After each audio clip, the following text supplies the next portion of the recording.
আকাশবাণী কলকাতা, স্থানীয় সংবাদ পড়ছি সুদীপ বসু। প্রথমে বিশেষ বিশেষ খবর। মহাকুম্ভে এখন অমৃত স্নান চলেছে। আজ সকালে দুর্ঘটনায় অন্তত ৩০ জনের প্রাণহানির প্রেক্ষিতে মুখ্যমন্ত্রী মমতা ব্যানার্জি গভীর শোক প্রকাশ করেছেন। দিল্লির রেসিডেন্ট কমিশনারের দপ্তর থেকে একটি প্রতিনিধি দলকে প্রয়াগরাজ যাওয়ার নির্দেশ। আরজিকর হাসপাতালে চিকিৎসক পড়ুয়া ধর্ষণ ও খুনের মামলায় নির্যাতিতার পরিবারকে নতুন করে আবেদনের নির্দেশ প্রধান বিচারপতির ডিভিশন বেঞ্চের।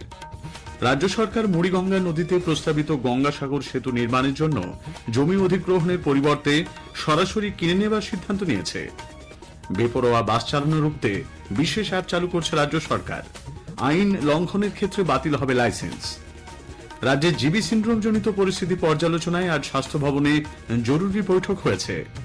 পশ্চিমী ঝঞ্ঝা ও ঘূর্ণাবর্তের জেরে রাজ্যে আগামী কয়েকদিন ঊর্ধ্বমুখী থাকবে তাপমাত্রা। আসছি বিস্তারিত সংবাদে। উত্তরপ্রদেশের প্রয়াগরাজের মহাকুম্ভে মৌনী অমাবস্যা উপলক্ষে আজ ৪ কোটিরও বেশি পুণ্যার্থী পুণ্যস্নান সেরেছেন। ব্যাপক জনসমাগমের প্রেক্ষিতে ভোররাতে পদপিষ্ট হওয়ার ঘটনায় ৩০ জন প্রাণ হারিয়েছেন, ৯০ জন আহত হয়েছেন বলে জানা গেছে। এই ঘটনায় রাজ্যের বেশ কয়েকজন নিখোঁজ হয়েছেন বলে খবর। পূর্ব বর্ধমানের কাটোয়ার সুদপুরের বাসিন্দা আলপনা হালদারের খোঁজ মিলছে না। এদিকে এই ঘটনায় শিলিগুড়ির এক যুবকও আহত হয়েছেন বলে জানা গেছে। দীনেশ পণ্ডিত নামে শিলিগুড়ির বিধান মার্কেট এলাকার বাসিন্দা ওই যুবকের চিকিৎসা হয়েছে বলে খবর। তবে তার সঙ্গে থাকা ৩ সঙ্গীর এখনো কোনো খোঁজ মেলেনি। মুখ্যমন্ত্রী মমতা ব্যানার্জি এই ঘটনায় গভীর শোক প্রকাশ করেছেন। এক্স হ্যান্ডেলে এক পোস্টে তিনি বলেন, পদপিষ্ট হয়ে অন্তত ১৫ জনের মৃত্যু হয়েছে। নিহতদের পরিবারের প্রতিও তিনি সমবেদনা জানান। গঙ্গাসাগর মেলায় রাজ্য সরকার যেভাবে নজরদারি ও ব্যবস্থাপনা রাখে, কুম্ভেও এত বিশাল সংখ্যক মানুষের জমায়েতের জন্য উপযুক্ত ব্যবস্থা গ্রহণ করা দরকার ছিল বলেও তিনি মত প্রকাশ করেছেন। মহাকুম্ভের দুর্ঘটনা নিয়ে উত্তরপ্রদেশ সরকারের সঙ্গে প্রতিনিয়ত যোগাযোগ রাখছে রাজ্য সরকার। দিল্লির রেসিডেন্ট কমিশনারকে নবান্নের তরফে নির্দেশ দেওয়া হয়েছে প্রয়াগ বিপর্যয়ের ঘটনায় বাংলার কেউ আটকে আছে কিনা সে বিষয়ে খোঁজ খবর নিতে। উত্তরপ্রদেশ সরকারের সঙ্গে যোগাযোগ করতে একটি দল সেখানে যাচ্ছে বলে জানা গেছে। মহাকুম্ভের দুর্ঘটনা নিয়ে মুখ্যমন্ত্রীর বক্তব্যকে কটাক্ষ করেছেন রাজ্যের বিরোধী দল নেতা শুভেন্দু অধিকারী। মহাকুম্ভের সঙ্গে গঙ্গাসাগর মেলার আয়োজনের তুলনা করে তিনি আসলে এই আয়োজনকেই ছোট করতে চাইছেন বলে শুভেন্দুবাবু উল্লেখ করেছেন। অমৃত স্নানে একদিনে ৫ কোটিরও বেশি মানুষের সমাবেশ আর কোথাও হয় কিনা সেই প্রশ্ন তুলেছেন তিনি। পদপিষ্ট হওয়ার ঘটনায় শোক প্রকাশ করেছেন বিজেপির রাজ্য সভাপতি সুকান্ত মজুমদার। তিনি নিহতদের পরিবারের প্রতি সমবেদনা জানানোর পাশাপাশি আহতদের দ্রুত আরোগ্য কামনা করেছেন। এদিকে এই ঘটনা নিয়ে রাজনীতির তীব্র সমালোচনা করেছে বিজেপি। দলের মুখপাত্র রাজ্যসভা সাংসদ শ্রমিক ভট্টাচার্য বলেন, যে বাঁধ ভাঙা উচ্ছ্বাস উন্মাদনা তৈরি হয়েছে এবং যে জনপ্লাবন আছড়ে পড়েছে কার্যত প্রয়াগরাজে, সেখানে বিচ্যুতি নয়, একটি দুর্ঘটনা ঘটে। মৃত্যুর সংখ্যা কত এ নিয়ে বিভিন্ন ধরনের গুজব চলেছে, কিন্তু দুর্ঘটনা দুর্ঘটনাই। এই দুর্ঘটনা নিয়ে কোনো রাজনীতি কেউ করুক, এই দুর্ঘটনাকে কেন্দ্র করে কেউ যোগী সরকারকে আক্রমণ করুক, এটা মনে হয় কাম্য নয়। প্রদেশ কংগ্রেসও এই ঘটনায় গভীর শোক প্রকাশ করে বিবৃতি দিয়েছে। মহাকুম্ভের মতো এত বড় মেলায় পরিকাঠামোগত ত্রুটি ছিল বলে তারা অভিযোগ করেছে। কলকাতার আরজিকর হাসপাতালে চিকিৎসক পড়ুয়া ধর্ষণ ও খুনের ঘটনায় নির্যাতিতার পরিবারকে নতুন করে আবেদন করার নির্দেশ দিয়েছে প্রধান বিচারপতির ডিভিশন বেঞ্চ। তদন্তকারী সংস্থা সিবিআইয়ের উপর অনাস্থা প্রকাশ করে নির্যাতিতার পরিবার মামলা দায়ের করেছিল। প্রধান বিচারপতি সঞ্জীব খান্না, বিচারপতি সঞ্জয় কুমার এবং বিচারপতি কেভি বিশ্বনাথনের বেঞ্চ আজ আরজিকর ইস্যুতে নির্যাতিতার পরিবারের আবেদন শোনেন। ডিভিশন বেঞ্চ জানায়, যেহেতু ইতোমধ্যে এই মামলায় একটি রায় হয়েছে, তাই নির্যাতিতার পরিবারকে নতুন করে আবেদন করতে হবে। শীর্ষ আদালতের নির্দেশ মেনে অভয়ার পরিবার ফের আবেদন জানাবে বলে সূত্রের খবর। চিকিৎসকদের হেনস্থার অভিযোগে ওয়েস্টবেঙ্গল মেডিকেল কাউন্সিলের সামনে আজ বিক্ষোভ কর্মসূচি ডাক দেয় ওয়েস্টবেঙ্গল ডক্টর্স ফোরাম। সেখানে জমায়েত এবং অবস্থান করেন সংগঠনের সদস্যরা। হুমকি সংস্কৃতি, বেআইনিভাবে রেজিস্ট্রারকে অপসারণ, দুর্নীতির সঙ্গে যুক্ত ব্যক্তিদের বিরুদ্ধে ব্যবস্থা গ্রহণ সহ একাধিক দাবিতে চিকিৎসকদের 5টি সংগঠন ও অভয় মঞ্চের এই কর্মসূচি। দ্রব্যমূল্য বৃদ্ধি, বেকারত্ব, প্রাথমিক শিক্ষাক্ষেত্রে স্বচ্ছ নিয়োগ প্রক্রিয়া চালু, আরজিকরে ঘটে যাওয়া নারকীয় ঘটনার প্রতিবাদ সহ একাধিক বিষয় নিয়ে সারা ভারত ফরওয়ার্ড ব্লক আজ এক প্রতিবাদ মিছিলের ডাক দেয়। কলকাতার মহাজাতি সদন থেকে মিছিল শুরু হয়ে ধর্মতলা পর্যন্ত যায়। অভয়ার জন্য ন্যায় বিচারের দাবিতে মিছিল সিবিআই দপ্তরের দিকে এগিয়ে যেতে চাইলে ধর্মতলার ডোরিনা ক্রসিং এ পুলিশ তাদের আটকে দেয়। ব্যারিকেড ভেঙে মিছিল এগিয়ে গেলে নিউ মার্কেট ও লিডস স্ট্রিটের সামনে পুলিশ ফের বাধা দেয়। ফরওয়ার্ড ব্লক কর্মী সমর্থকরা রাস্তায় বসে অবস্থান বিক্ষোভ শুরু করেন। দলের দাবি সনদ সিবিআই দপ্তরে পৌঁছে দেওয়ার আশ্বাস পুলিশের থেকে পাওয়ার পর অবস্থান প্রত্যাহার করা হয়। রাজ্য সরকার মুড়িগঙ্গা নদীতে প্রস্তাবিত গঙ্গাসাগর সেতু নির্মাণের জন্য কোনো জমি অধিগ্রহণ করবে না। এজন্য প্রয়োজনীয় 13 একর জমি সরাসরি কিনে নেওয়া হবে বলে সিদ্ধান্ত হয়েছে।